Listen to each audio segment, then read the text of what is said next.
و شفیعنا و نبینا و مولانا محمد معدن الجود والکرم منبع العلم والحلم والحکم و آلہ و اصحابہ وبارک وسلم۔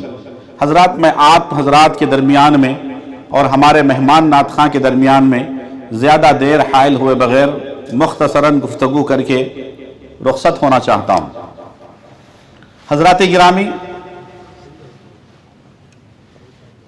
شاعر کہتا ہے، ہزار بار بشویم دہن ز مشک و گلاب، ہنوز نام تو گفتن کمال بے ادبیست۔ حضرات، آپ جانتے ہو کہ جس پیغمبر آخر الزماں کی یاد کی محفل میں ہم یہاں جمع ہوئے ہیں، جن کے نام پر ہم سب متحد ہوئے ہیں، ان کا نام نامی اسم گرامی بھی زبان سے لینے میں بزرگوں نے کیا فرمایا؟ ہزار بار بشویم دہن ز مشک و گلاب، کہ اگر ہزار بار بھی میں اپنے منہ کو مشک سے دھوؤں اور گلاب کے پانی سے کلیاں کروں، اس کے باوجود بھی میں اپنی زبان سے نام پاک مصطفیٰ کو لینا بے ادبی تصور کرتا ہوں کہ کہیں میں بے ادب نہ ہو جاؤں۔ یہ مقام ہے نام پاک مصطفیٰ کی عظمتوں کا۔ اور آج ہمارا عالم کیا ہے؟ ہمارے منہ میں گٹکا ہوتا ہے اور ہم نعت پڑھنے یا نعت سننے کے لیے بیٹھ جاتے ہیں۔ ہمارے منہ میں سگریٹ کی بو باقی رہتی ہے، ہم سگریٹ پیتے ہوئے نعت سنتے ہیں یا سگریٹ پی کر نعت پڑھنا چاہتے ہیں، وہ نام لینا چاہتے ہیں۔ بتائیے یہ کتنی بڑی بے ادبی ہے، یہ کتنی بڑی گستاخی ہے کہ جس نام پاک کو ادا کرنے کے لیے ہزار بار بھی مشک سے اپنا منہ دھو، گلاب سے کلیاں کرو، تب بھی لینے میں بزرگوں نے بے ادبی تصور کی ہے۔ اس عظیم نام کو ہم نعت کے نام پر لیتے ہیں، اس عظیم ہستی کی نعت ہم جب پڑھنے جاتے ہیں تو ہمارا یہ حال ہوتا ہے۔ تو حضرات اس بات کا دھیان رکھیں، نعت پاک مصطفیٰ ایک بہت بڑی عبادت ہے۔ نہ صرف عبادت ہے نعت سننا اور سنانا، بلکہ عبادت کے ساتھ ساتھ سنت خداوندی بھی ہے۔ اللہ تعالیٰ قرآن کریم میں فرماتا ہے، ان اللہ وملائکتہ یصلون علی النبی یا ایہا الذین آمنوا صلوا علیہ وسلموا تسلیما اللہم صل وسلم دائما ابدا علی حبیبک خیر الخلق کلہم۔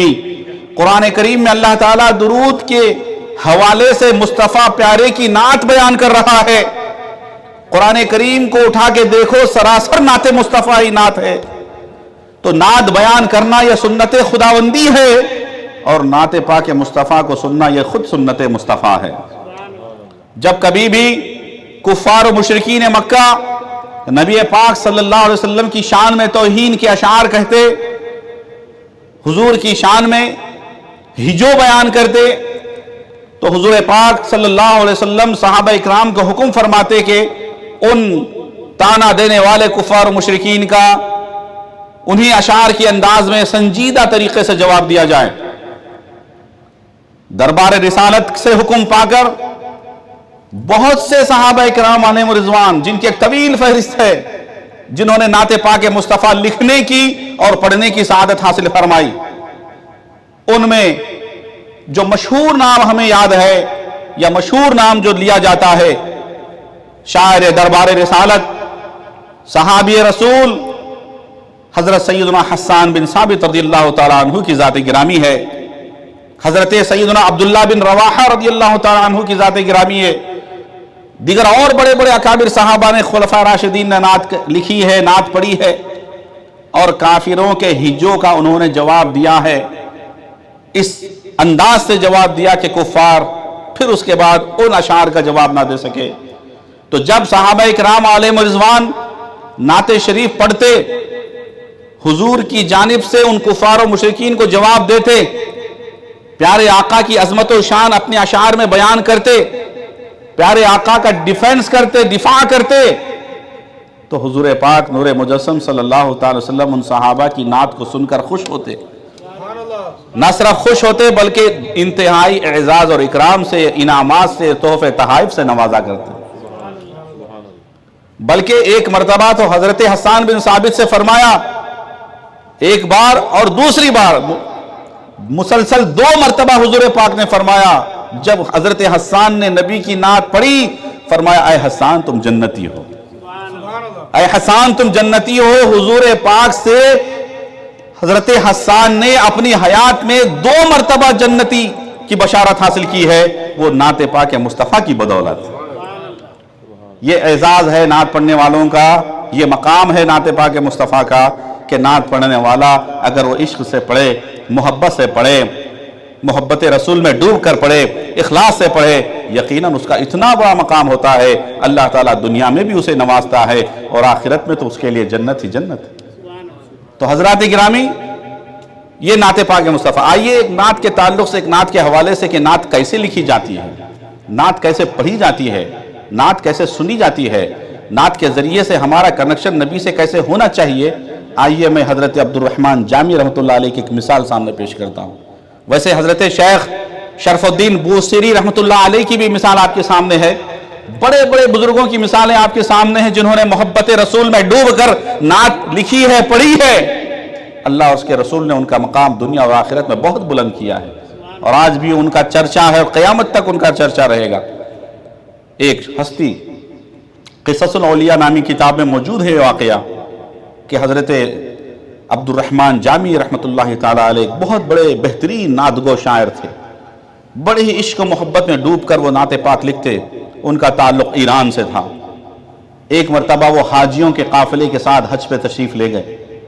حج کے مناسک سے فارغ ہونے کے بعد ان حاجیوں کے قافلے کے ساتھ مدینہ طیبہ میں حاضر ہونا چاہتے تھے، مدینہ پاک کی جانب رخت سفر باندھنا چاہتے تھے، وہ عازم مدینہ ہونا چاہتے تھے، سرکار کے در پر تشریف لانا چاہتے، حاضر ہونا چاہتے تھے کہ اچانک پیارے آقا سرور کائنات فخر موجودات ارواحنا فداہ جناب محمد رسول اللہ صلی اللہ تعالی وسلم نے مکہ کے گورنر کے خواب میں تشریف لا کر اپنا دیدار کرایا، اپنے دیدار سے اپنے جمال جہاں آرا کے مشاہدے سے سرفراز فرمایا مکہ مکرمہ کے گورنر کو، اور یہ فرمایا کہ دیکھو مکہ سے حاجیوں کے قافلے میں ایک حاجی عبد الرحمن جامی کے نام سے ایک شخص وہ مدینہ آنا چاہتے ہیں، میرے دربار پہ حاضر ہونا چاہتے، ان کو مدینہ آنے سے روک لو،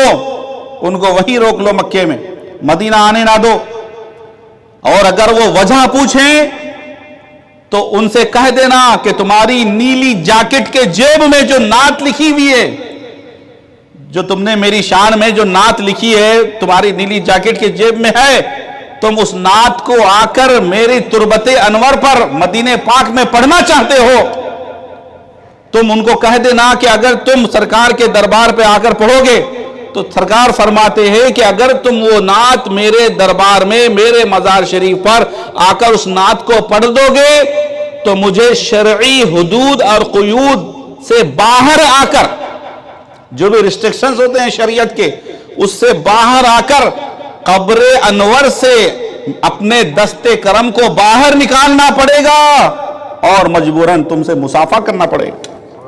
تم نے نعت ہی کچھ ایسی لکھی، قبر انور سے ہاتھ باہر نکالنا پڑے گا، تم سے مصافحہ کرنا پڑے گا، اس لیے بہتر ہے تم اگر میرا دیدار چاہتے ہو تو تم میرے دربار پہ نہ آؤ، ایران چلے جاؤ۔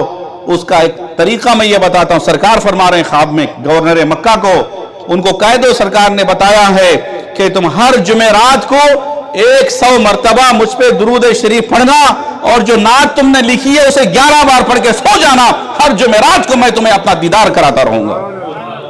کہیے سبحان اللہ۔ کتابوں میں آیا ہے کہ حضرت عبد الرحمن جامی رحمۃ اللہ علیہ گورنر مکہ کے وسیلے سے جو ہدایت سرکار نے انہیں دی اسے بسر و چشم قبول کیا، وہ اپنے وطن واپس ہوئے، ہر جمعرات کو معمول بنایا، 100 مرتبہ درود پاک پڑھتے اور وہ نعت شریف پڑھتے جو انہوں نے لکھی ہے، اور سو جاتے تو خواب میں سرکار کے دیدار سے فیض یاب ہو جاتے تھے۔ ہر جمعرات کو زندگی بھر یہ معمول تھا، ہر بار وہ فیض یاب ہوتے رہے۔ اس کی کرامت، معجزہ، کرشمہ، فیض یہ ہوا کہ جمعرات کو رات میں دیدار رسول سے فیض یاب ہوتے اور جمعہ کے دن دن بھر ان کے جسم سے بہت ہی اعلیٰ قسم کی خوشبو آتی رہتی تھی۔ حضرات یہ کیا ہے؟ یہ سرکار کے عشق میں محبت میں ڈوب کر نعت لکھنے ہی کا تو فیضان ہے کہ سرکار کا دیدار بھی ہو رہا ہے اور ان کا جسم خوشبو سے مہک رہا ہے۔ تو حضرات گرامی عرض کرنے کا مقصد یہ ہے کہ نعت پاک سننے اور سنانے کا جو مقصد ہے ایسا نہیں ہے کہ ہم آئیں آمدن نشستن گفتن برخاستن، ایسا نہیں ہونا چاہیے کہ ایک فارمیلٹیز پوری کرنے کے لیے ہم جی آئی سی کے سیکریٹری نے اعلان کیا، صدر صاحب نے بلایا، وہاں گئے اور سنے واہ واہ کرے اور چلے گئے۔ کیا سبق لیے؟ کیا اپنے ایمان کو تازہ کیے؟ کتنا اپنے ایمان میں اضافہ کیے؟ کتنا اپنا کنیکشن سرکار سے اور زیادہ مضبوط اور مستحکم کیے؟ اس کا کوئی حساب نہیں۔ بس یہ اگر تقاضے کی تکمیل کے لیے ہو رہا ہو، میں سمجھتا ہوں کہ یہ کوئی مطلب نہیں۔ نعت کا سب سے بنیادی مقصد اور مطلب یہی ہوتا ہے کہ نبی پاک سے جو ہمارا کنیکشن ہے وہ اور مضبوط ہو جائے، نبی پاک سے جو ہماری محبت ہے وہ اور اضافہ ہو جائے، نبی پاک سے ہماری جو وابستگی ہے وہ اور سٹرانگ ہو جائے، ہم نبی کی یاد میں تڑپتے رہیں۔ حضرت عبد الرحمن جامی نے وہ کون سی نعت تھی جو نعت سرکار کے دربار میں پڑھنا چاہتے تھے؟ اس کا ایک پہلا شعر سناتا ہوں، فارسی شعر، اور اس کو نا ہمارے خلیل سلطان صاحب ابھی 2 ہفتے پہلے ٹیکساس میں پڑھے تھے حضرت علامہ قمر الزمان اعظمی صاحب کی موجودگی میں۔ فارسی کلام ہے، اگر آپ سننا چاہیں تو حضرت سے خواہش کریں۔ تنم فرسود جاں پاراز ہجراں یا رسول اللہ، تنم فرسود جاں پاراز ہجراں یا رسول اللہ، دلم پزمردہ آواراز عشیاں یا رسول اللہ۔ اس کا ترجمہ یہ ہے کہ میرا جسم ناکارہ اور ٹکڑے ٹکڑے ہو گیا، یا رسول اللہ میرا جسم ناکارہ ہو گیا، ٹکڑے ٹکڑے ہو گیا آپ کی جدائی میں، آپ کی فرقت میں، آپ سے دوری میں میرا جسم پارا پارا ہو گیا، ٹکڑا ٹکڑا ہو گیا۔ اے اللہ کے پیارے رسول، آپ کی زیارت نہ ہونے کی وجہ سے میرا دل بھٹک رہا ہے اور گناہوں کے بوجھ سے دل کا پھول مرجھا گیا ہے۔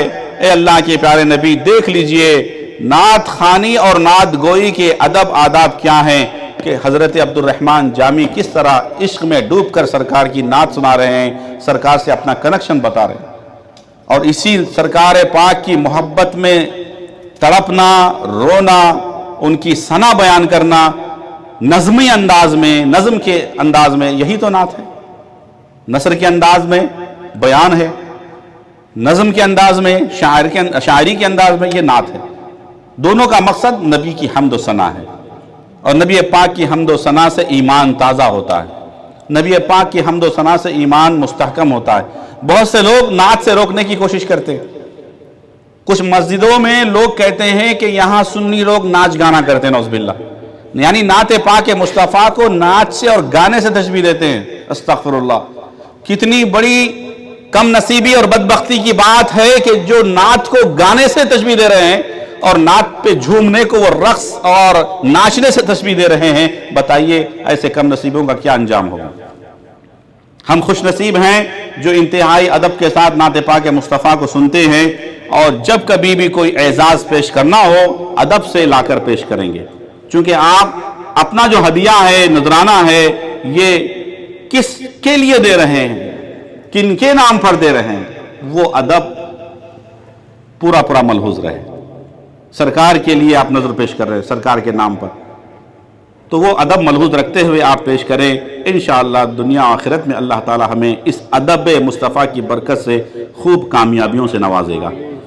اعلیٰ حضرت امام اہل سنت مولانا شاہ امام محمد رضا فاضل بریلوی رحمۃ اللہ تعالی علیہ نے نعت لکھی۔ کیسی نعت لکھی؟